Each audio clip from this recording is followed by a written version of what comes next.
উঠিছো বাতৰি মাছলৈ হাজোৰ বৰ্ণিত এক ভয়ংকৰ পথ দুৰ্ঘটনা নিয়ন্ত্ৰণ হেৰুৱাই বিদ্যুৎ পৰিবাহী খুঁটাত খুন্দা বাইক আৰোহীৰ চিতাতে মৃত্যু হৈছে বাইক আৰোহী অশোক দাস মৃত অশোক দাসৰ ঘৰ হৈছে নলবাৰীৰ বৰশালাত হাজো দিশৰ পৰা মুকালমা অভিমুখে গৈ আছিল বাইক আৰোহীজন পুনৰ জনাইছো যে হাজোত এক দুৰ্ঘটনা সংঘটিত হৈছে য'ত নিয়ন্ত্ৰণ হেৰুৱাই বিদ্যুৎ পৰিবাহী খুঁটাত খুন্দা মাৰে বাইক আৰোহীয়ে চিতাতে মৃত্যু হৈছে বাইক আৰোহী অশোক দাসৰ মৃত অশোক দাসৰ ঘৰ নলবাৰীৰ বৰশালাত হাজো দিশৰ পৰা মুকালমা অভিমুখে গৈ আছিল বাইক আৰোহীজন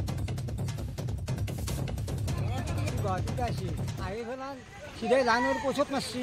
যেটাই পোষত মারলা তোটা লাইন জুই উঠি গেছি পাঁচ খাই উঠছি উঠার লগে লগে আমি আর দাঁড় খাইছো আর ঘর পাই দাঁড় খাওয়াতে মানুষ আর এখানে টানি ফেলে উলাইছো উলে ফেলে অঞ্জিরো মাতলো অঞ্জিরো মাতি ফেলে পঠাই দিলো এতিয়া কৈছি এতিয়া আহি আধা বাৰী চলি মাইনাক চাই গাহ বুলি কৈছি এই বৰশালাৰ বোলে সদ্য ঘোষিত হাইস্কুল চূড়ান্ত পৰীক্ষা দৰিদ্ৰ পৰিয়ালৰ ছাত্ৰই দেখুৱাইছে সফলতা গোসাইগাঁৱৰ ৩ নম্বৰ শিমলু টাপু বাসিন্দা জিন্নত আলীৰ পুত্ৰ আসিফ শেখে ৫৩৭ নম্বৰ লাভ কৰিবলৈ সক্ষম হৈছে ছাত্ৰজনে ৮৯.৫% নম্বৰ পায় শিমুল টাপু হাইস্কুলৰ লগতে সমগ্ৰ অঞ্চললৈ গৌৰৱ কঢ়িয়াই আনিছে দৰিদ্ৰ পৰিয়ালৰ ছাত্ৰগৰাকীৰ সফলতাই অন্যান্য শিক্ষাৰ্থীৰ বাবে প্ৰেৰণা হৈ পৰিছে গাঁওবাসীৰ লগতে স্কুলৰ শিক্ষকসকলে সহায় কৰাত তেওঁ সফলতা লাভ কৰা বুলি কয়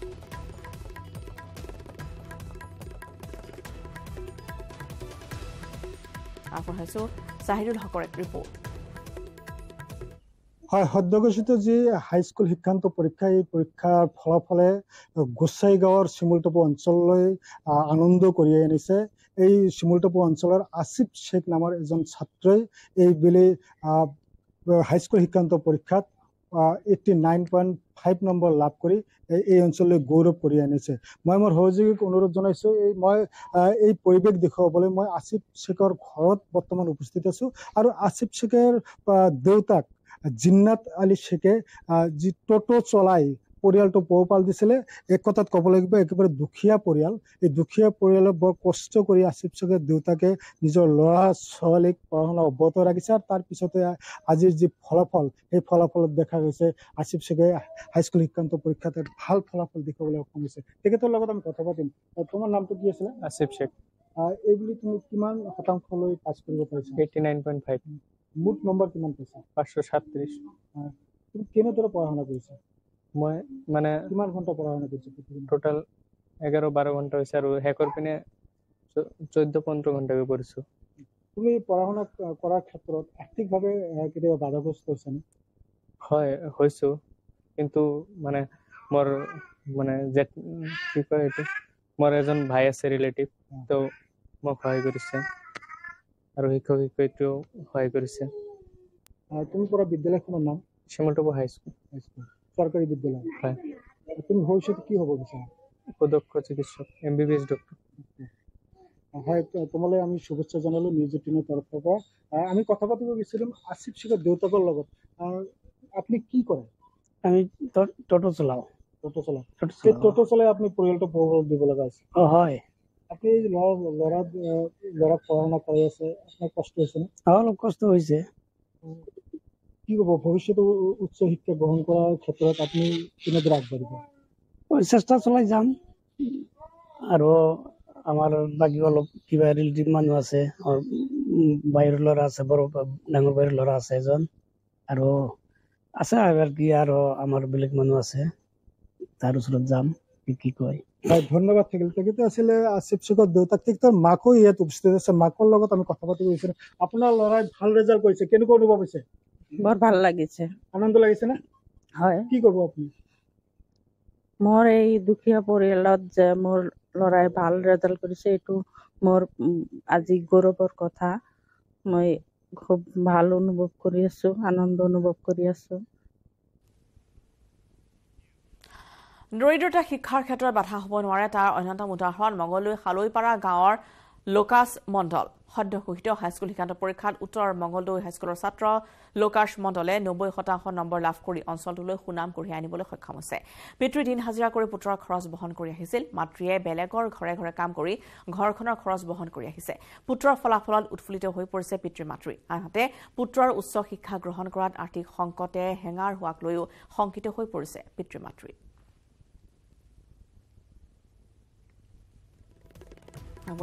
নৱজ্যোতি মহন্তৰ ৰিপৰ্ট আলোকিত হাইস্কুল শিক্ষান্ত পৰীক্ষাত উজ্বলিবলৈ সক্ষম হৈছে শিক্ষাৰ্থীসকল আৰু বিশেষকৈ মঙলদৈ উত্তৰ মঙলদৈ হাইস্কুলৰ ছাত্ৰ লোকাছ মণ্ডলে এইবাৰ 90% লাভ কৰি অঞ্চলটোলৈ সুনাম কঢ়িয়াই আনিবলৈ সক্ষম হৈছে। আমি উল্লেখ কৰিব লাগিব যে লোকাছ মণ্ডলৰ পিতৃ আচলতে দিন হাজিৰা কৰি ঘৰখন চলাই আহিছে আৰু তেনে সময়তে এই অঞ্চলটোলৈকে সুনাম কঢ়িয়াই আনিছে এইগৰাকী ছাত্ৰই। আমি ছাত্ৰগৰাকীৰ ওচৰলৈকে যাম। শুভেচ্ছা জনাইছোঁ তোমাক। কেনেকুৱা কি ক'বা, কেনেকুৱা অনুভৱ আজি? বৰ ভাল লাগিছে, বাৰু আনন্দ অনুভৱ কৰিছোঁ আৰু যিমানখিনি কষ্ট কৰিছোঁ সেই হিচাপত ফলটো পাইছোঁ। আৰু 541 হয়। আচলতে এই চৰকাৰী স্কুল এখনত পঢ়ি ভাল নম্বৰ লাভ কৰিবলৈ সক্ষম হৈছে, কি আশা কৰিছিলে নে এই ধৰণে? সেই হিচাপত অধ্যয়ন কৰিছিলোঁ আৰু আশা কৰা মতে ফলটো পাইছোঁ। পঢ়া শুনা কি ধৰণে কৰিছিলা? স্কুলৰ পৰা সহায় কৰিছিলে শিক্ষক-শিক্ষয়িত্ৰীসকলে? হয় হয়, মোৰ ডাউট স্কুলত ক্লিয়াৰ কৰি দিছিল আৰু ঘৰত আহি মই সেই হিচাপত পঢ়িছিলোঁ আৰু ৰাতি কেতিয়াবা লেট নাইট ষ্টাডি কৰিছিলোঁ, কেতিয়াবা মৰ্ণিং ষ্টাডি কৰিছিলোঁ সোনকালতে উঠি, আৰু টিউশ্যনো থাকে, স্কুলৰ পৰা আহি অধ্যয়ন কৰোঁ, খেলিবলৈ যাওঁ, সেনেকৈ মানে মই পঢ়া শুনা কৰিছিলোঁ। আৰু দেউতাই দিন হাজিৰা কৰি ঘৰখন চলাই আছে, তাৰ মাজতো তুমি পঢ়া শুনাৰ খৰচ তোমাৰ বহন কৰিব লগা হৈছিল। যথেষ্ট কষ্ট কৰিছিল দেউতাই তোমাৰ কাৰণে? হয় হয়, কষ্ট কৰিছিল, বহুত যথেষ্ট কৰিছিল, হাজিৰা কৰিছিল যিহেতু অলপ কষ্ট হ'ব। সকলো সুবিধা লাভ কৰিছিলেনে? কাৰণ যিহেতু দেউতাই দিন হাজিৰা কৰে, সময়ত লাইটৰ পোহৰ পোৱাৰ পৰা অসুবিধা হৈছিলে নেকি, বা তেনেকুৱা অসুবিধাৰ সন্মুখীন হৈছিলে নেকি পঢ়াৰ ক্ষেত্ৰত? তেনে সমস্যা হোৱা নাই, মোৰ প্ৰয়োজনীয়খিনি সকলো দিছিল দেউতাই। হয়।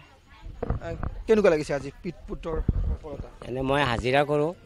তাৰ লাগতীয়া বস্তু যিখিনি দিব লাগে মই কষ্ট হ'লেও তাক যোগাৰ কৰি দিছোঁ, আৰু সেই হিচাপে আজি ধৰক তাৰ যিটো ৰিজাল্ট পাই যিটো ভাল লাগছে সেইটো আৰু বহুত ভাল লাগছে। আৰু তুমি কোন ষ্ট্ৰীমত পঢ়িম বুলি ভাবিছা? আৰ্টছত পঢ়িম। হয়, মাতৃ আছে, কেনেকুৱা লাগিছে আজি? মোৰ বহুত ভাল লাগিছে। ময়ো মানুহৰ ঘৰত কাম কৰোঁ, আৰু ঘৰে তাৰ ঘৰে কাম কৰি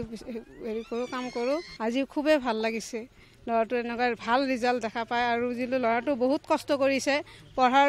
দিনে 24 ঘণ্টা ল'ৰাটো মোৰ বহুত পঢ়িছে, বহুত কষ্ট কৰিছে, সেই বিনিময়ে আজি ল'ৰাটোৰ ভাল হৈছে, নাম হৈছে,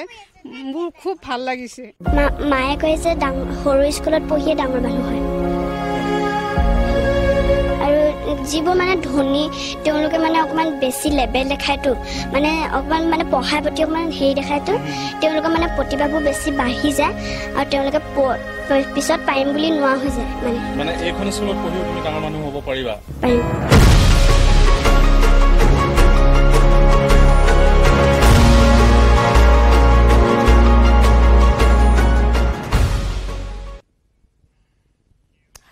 আৰু এগৰাকী আছিল লখিমপুৰৰ কণমানি ডিম্পী চেতিয়া, কিন্তু ডিম্পী এতিয়া কণমানি হৈ থকা নাই। ডিম্পীয়ে পঢ়িছিল এখন জৰাজীৰ্ণ চৰকাৰী বিদ্যালয়ত। অৱশ্যে নাথাকিব পাৰে আপোনাৰ মনত ডিম্পীৰ কাহিনী, কিয়নো কেতিয়াবা ভিৰৰ মাজতো এনেধৰণৰ খবৰবোৰ হেৰাই যায়। কিন্তু এইবাৰ হাইস্কুল শিক্ষান্ত পৰীক্ষাৰ ফলাফল ঘোষণাৰ লগে লগে পুনৰ চৰ্চালৈ আহিছে সেই সময়ৰ কণমানি মৰম লগা ছোৱালীজনী। 7 বছৰ পূৰ্বে নিউজ 18 অসম নৰ্থ ইষ্টত সম্প্ৰচাৰ হৈছিল এক বিশেষ প্ৰতিবেদন। কিমান অভাৱ, কিমান অনাটন আৰু প্ৰত্যাহ্বানৰ মাজতো যে মানুহে সফলতাৰ বাটেৰে আগুৱাই গৈ থাকিব পাৰে, নিৰাশাৰ মাজতো যে সিঁচিব পাৰে আশাৰ বীজ, সেই কথা পুনৰবাৰ প্ৰমাণ কৰি চৰ্চালৈ আহিছে লখিমপুৰৰ ডিম্পী চেতিয়া। দৰিদ্ৰতাৰ প্ৰত্যাহ্বানৰ মাজতো ডিম্পীয়ে দেখিছে এটি যোগাত্মক সপোন দেখিছে প্ৰকৃতাৰ্থত এগৰাকী ভাল মানুহ হোৱাৰ। কিমান যে আশা হেঁপাহ আছে তাইৰ, সেই তেতিয়াই কণমানি ডিম্পীৰ চকুত ধৰা দিছিল এই কথাবোৰে। আৰু হাইস্কুল শিক্ষান্ত পৰীক্ষাত সুখ্যাতিৰে উত্তীৰ্ণ হৈ কথা দি কথা ৰাখিলে ডিম্পীয়ে। 87% ডিষ্টিংশ্যন পাই সুখ্যাতিৰে উত্তীৰ্ণ হ'ল ডিম্পী।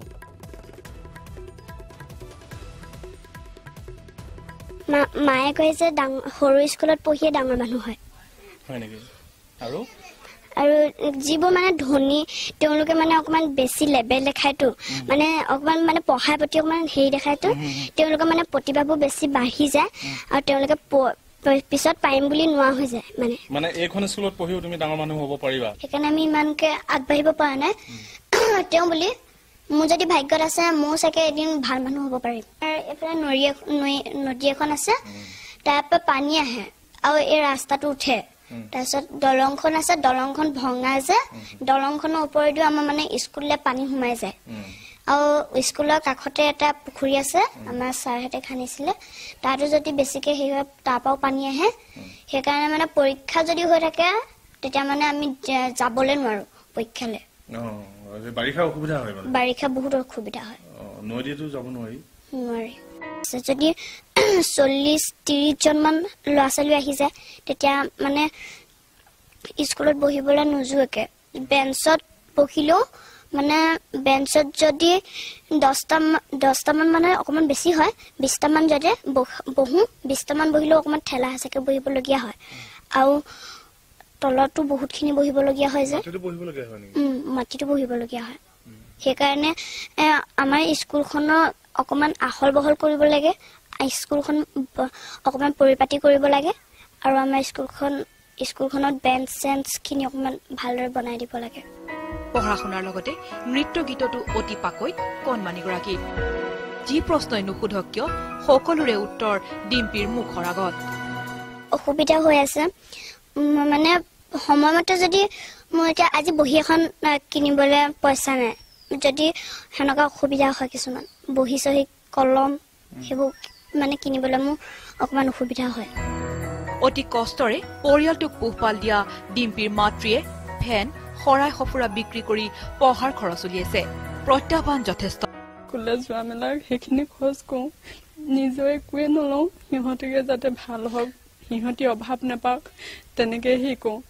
কণমানি ডিম্পীৰ এই সপোন যাত্ৰাৰ অংশীদাৰ হৈছে news 18 Assam north east news 18ত ডিম্পীৰ বিষয়ে দেখি সহায় কৰিবলৈ আগবাঢ়ি আহিল সহৃদয়বান ব্যক্তি চিন্ময় ফুকন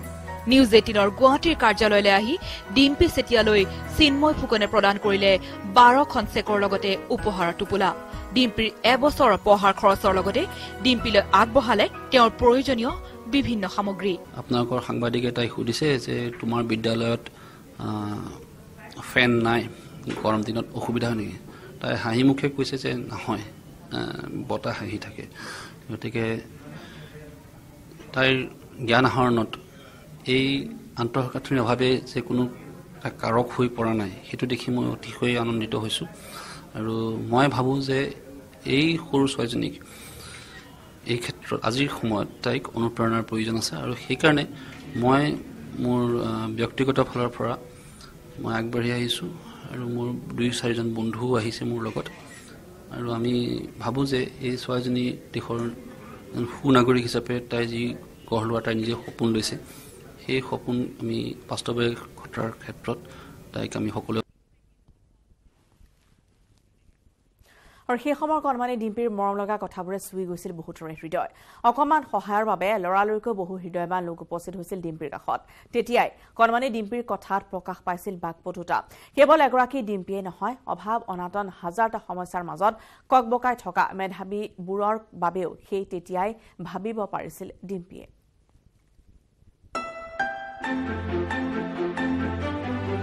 এইগৰাকী কণমানি ডিম্পীক আপোনাক হয়তো আৰু নতুনকৈ পৰিচয় কৰোৱাৰ প্ৰয়োজন নাই মনত অদম্য আত্মবিশ্বাস সাহসী আৰু দৃঢ়মনা ডিম্পীক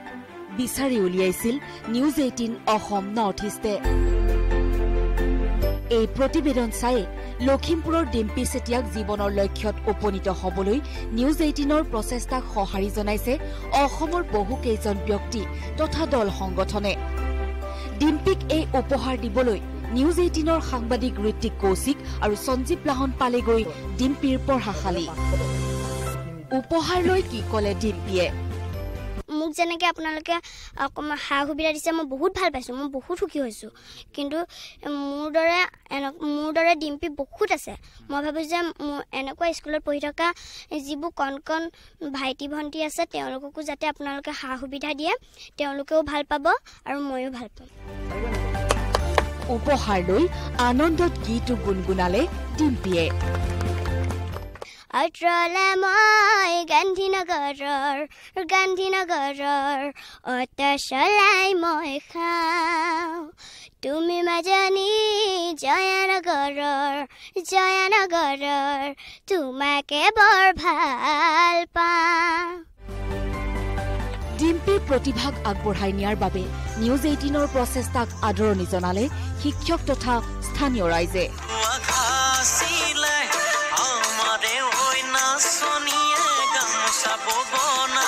হয় প্ৰথমে মই নিউজ 18ক ধন্যবাদ জনাইছোঁ কাৰণ নিউজ 18ৰ কেইজনমান সাংবাদিকৰ প্ৰচেষ্টাত এই ডিম্পী চেতিয়া নামৰ এনেকুৱা প্ৰতিভাৱান তথা শিক্ষাৰ প্ৰতি থকা স্পৃহা থকা এই ছাত্ৰীগৰাকীক আপোনালোকে গোটেই অসমৰ দৰবাৰত মানে ৰাইজৰ আগত চিনাকি দিব পাৰিছে আৰু যিমান পৰ্যায় মানে পাৰে তেওঁলোকৰ ব্যক্তিগতভাৱে ফোন আহিছে তেওঁলোকক সহায় কৰিম বুলি জনাই আছে আৰু সেইখিনি প্ৰচেষ্টা হ'ল নিউজ 18ৰ সকলে সেইকাৰণে নিউজ 18ক বিশেষভাৱে ধন্যবাদ জনাইছোঁ নিউজ 18 অসম নৰ্থ ইষ্টৰ ক্ষুদ্ৰ প্ৰয়াস ডিম্পিৰ প্ৰতিভা আৰু মেধাই তেওঁৰ সাফল্যৰ উচ্চ শিখৰত আৰোহণ কৰাওক অসমবাসীৰ হৈ নিউজ 18 অসম নৰ্থ ইষ্টৰ শুভেচ্ছা কণমানি ছাত্ৰীগৰাকীক সঞ্জীৱ লাহনৰ সহযোগত Ritik Kaushik News 18 Assam north east report মায়ে কয় যে সৰু স্কুলত পঢ়িয়ে ডাঙৰ মানুহ হয় আৰু যিবোৰ মানে ধনী তেওঁলোকে মানে অকণমান বেছি লেবেল দেখায়তো মানে অকণমান মানে পঢ়াৰ প্ৰতি অকণমান হেৰি দেখায়তো তেওঁলোকৰ মানে প্ৰতিভাবোৰ বেছি বাঢ়ি যায় আৰু তেওঁলোকে পিছত পাৰিম বুলি নোৱা হৈ যায় মানে এইখন স্কুলত পঢ়িও তুমি ডাঙৰ মানুহ হ'ব পাৰিবা পাৰিম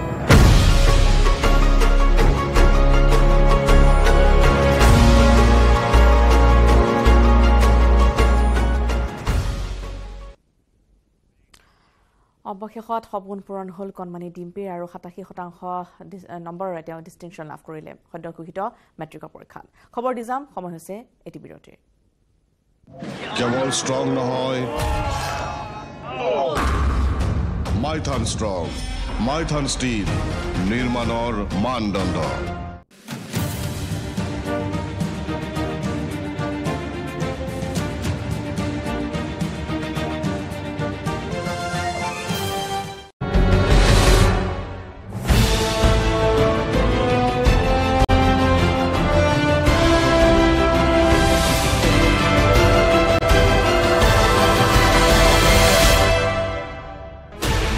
16 channels, 15 languages, 26 states, 1,200 plus reporters, 67 plus crore viewers. India's largest news network, News 18 Network.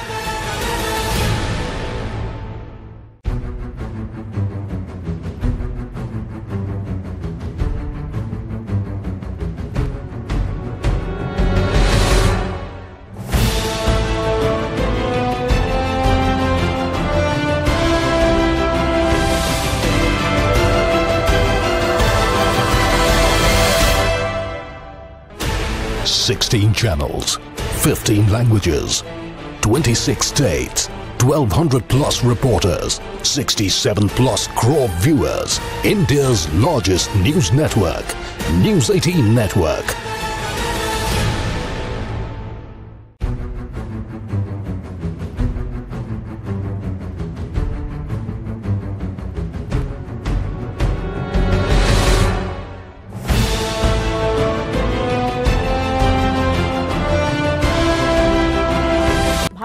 এইবুলি উচ্চ স্থানৰ ডিষ্টিংশ্যন প্ৰাপ্তিৰ পৰা আঁতৰিও আমাৰ ৰাজ্যৰ চুকে কোণে সকলোৱে নিজৰ নিজৰ ব্যতিক্ৰমী যুদ্ধ এখনতো সফলতাৰে উত্তীৰ্ণ হৈছে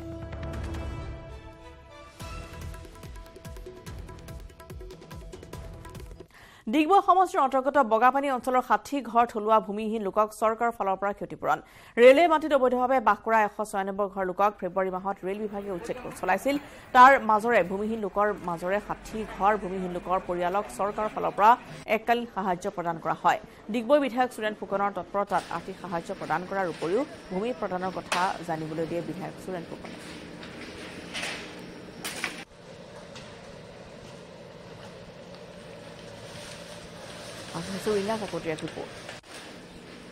ফেব্ৰুৱাৰী মাহৰ 15 আৰু 22 তাৰিখে ডিগবৈ সমষ্টিৰ অন্তৰ্গত টিংৰাই বগাপানী অঞ্চলৰ প্ৰায় বহুকেইটা পৰিয়ালৰ যিটো ৰেল বিভাগৰ মাটিত অবৈধভাৱে বাস কৰি থকা সেই পৰিয়ালকেইটাৰ যিটো উচ্ছেদ অভিযান চলিছিল আৰু তাৰ পাছত দেখা গৈছে বহুকেইটা পৰিয়ালৰ ঘৰ বাৰী হেৰুৱাই যিটো নিথৰুৱা হ'বলগীয়া পৰিছিল আৰু আজি দেখা গৈছে ডিগবৈ সমষ্টিৰ বিধায়ক সুৰেন ফুকনৰ তৎপৰতাত প্ৰায় 60টাকৈ পৰিয়ালক 15 লাখ টকাৰ 25,000কৈ একোখনকৈ চেক আজি প্ৰদান কৰা হৈছে বিধায়কৰ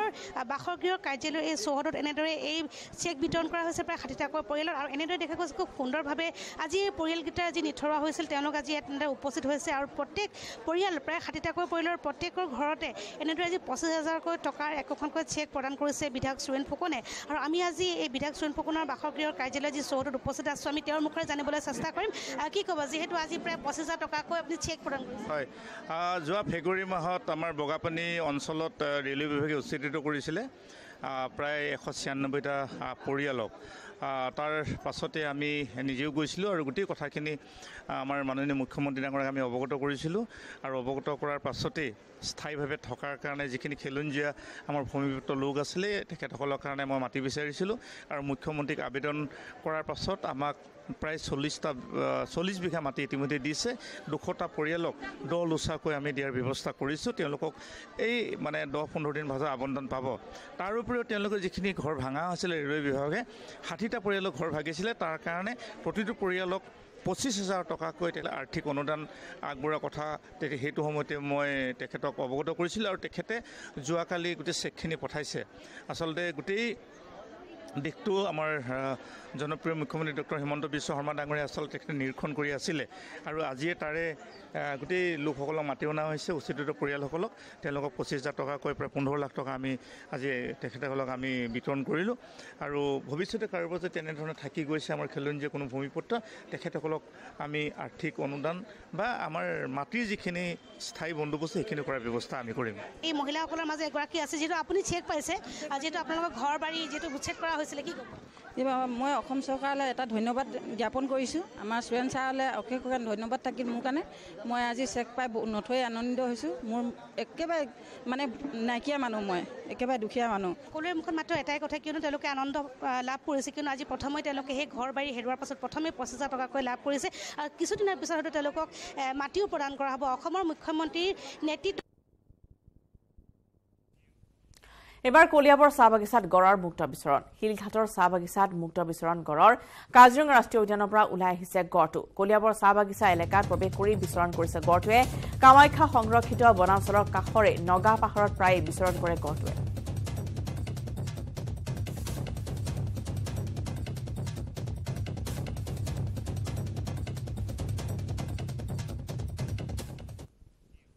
মহানগৰীৰ গড়চুকত হাতী মানুহৰ সংঘাত হাতীৰ গছকত প্ৰাণ গ'ল এজনৰ নিহত লোকজনৰ নাম হৈছে দীপেন টুমুং গড়চুকৰ পামহিত এই শোকাবহ ঘটনা গড় ভাঙা বনাঞ্চলৰ পৰা ওলাই আহিছিল হাতীৰ জাকটো সম্প্ৰতি মৰণোত্তৰ পৰীক্ষাৰ বাবে GMCHত ৰখা হৈছে মৃতদেহটো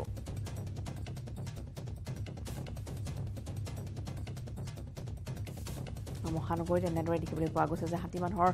সংঘাতৰ এক ভয়ংকৰ ৰূপ য'ত হাতীৰ গছকত প্ৰাণ হেৰুৱালে এগৰাকী ব্যক্তিয়ে নিহত লোকজন হৈছে দীপেন টিমুং গড়চুকৰ পামহিত এই শোকাবহ ঘটনা সংঘটিত হৈছে গড় ভাঙা বনাঞ্চলৰ পৰা ওলাই আহিছিল এটা হাতীৰ জাক আৰু সম্প্ৰতি মৰণোত্তৰ পৰীক্ষাৰ বাবে GMCHত ৰখা হৈছে মৃতদেহ